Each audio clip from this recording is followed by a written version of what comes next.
Hello all welcome to optimal health. എൻ്റെ പേര് രാഘവൻ, സ്ഥലം കോഴിക്കോടാണ്, ഒരു വെൽനസ് ഓൺട്രപ്രനറാണ്. നമ്മൾ ഓട്ടോമ്യൂൺ ഡിസോർഡറിന്റെ 4ാമത്തെ വീഡിയോ ആണ് നമ്മൾ സംസാരിക്കാൻ പോകുന്നത്. നമ്പർ 1 നമ്മൾ സംസാരിച്ച ഓട്ടോമ്യൂൺ ഡിസോർഡറിന്റെ റീസൺ ഗ്ലൂട്ടൻ ആണ്. നമ്പർ 2 റീസൺ സ്ട്രെസ് ആണ്, പിരിമുറുക്കം.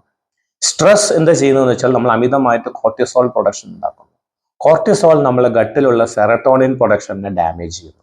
ലീക്കി ഗട്ടിന് കാരണമാവുന്നു, ലീക്കി ബ്രെയിനിന് കാരണമാവുന്നു, ബ്രെയിൻ ഫോഗിങ്ങിന് കാരണമാവുന്നു. ബ്രെയിൻ ഫോഗിങ് ഉണ്ടെങ്കിൽ നമുക്ക് ഡിസിഷൻ മേക്കിംഗ് കപ്പാസിറ്റി കുറയുന്നു. പലതരത്തിലുള്ള ഓട്ടോമ്യൂൺ ഡിസോർഡറിലേക്ക് ഇത് എത്തിക്കുന്നു, അമിതമായിട്ടുള്ള കോർട്ടിസോൾ പ്രൊഡക്ഷൻ. Next, mercury. ഫിഷിൽ നിന്ന് കിട്ടുന്ന, മത്സ്യത്തിൽ നിന്ന് കിട്ടുന്ന മെർക്കുറി, പ്ലാസ്റ്റിക്സ്, ചിക്കനിൽ നിന്ന് കിട്ടുന്ന അമിതമായിട്ടുള്ള ആന്റിബയോട്ടിക്സ്, ഇതെല്ലാം നമ്മൾ ഓട്ടോമ്യൂൺ ഡിസോർഡറിന് കാരണമാണ്. നെക്സ്റ്റ് റീസൺ, നമ്മളെ വയറിലുള്ള നല്ല ബാക്ടീരിയാസിനെ പ്രൊമോട്ട് ചെയ്യുക എന്നുള്ളതാണ്. ഗുഡ് ബാക്ടീരിയാസ് ഉണ്ടെങ്കിൽ നമുക്ക് ഗുഡ് ഗട്ട് സിംബയോസിസ് ഉണ്ടാക്കുന്നു. അതോടൊപ്പം തന്നെ ഏറ്റവും പ്രധാനപ്പെട്ട നമ്മൾ ഓട്ടോമ്യൂൺ ഡിസോർഡർക്ക് നിർബന്ധമായിട്ടും എല്ലാവരും ഉപയോഗിക്കേണ്ട ഏറ്റവും പ്രധാനപ്പെട്ട ഒരു ന്യൂട്രീഷനാണ് വൈറ്റമിൻ ഡി എന്ന് പറയുന്നത്. വൈറ്റമിൻ ഡി നമ്മൾ ദിനചര്യത്തിൽ കൊണ്ടുവരാൻ സാധിച്ചാൽ ഒരു പരിധി വരെ നമുക്ക് പലതരത്തിലുള്ള ഓട്ടോമ്യൂൺ ഡിസോർഡർ നമുക്ക് തടയാൻ സാധിക്കുന്നുണ്ടാവും.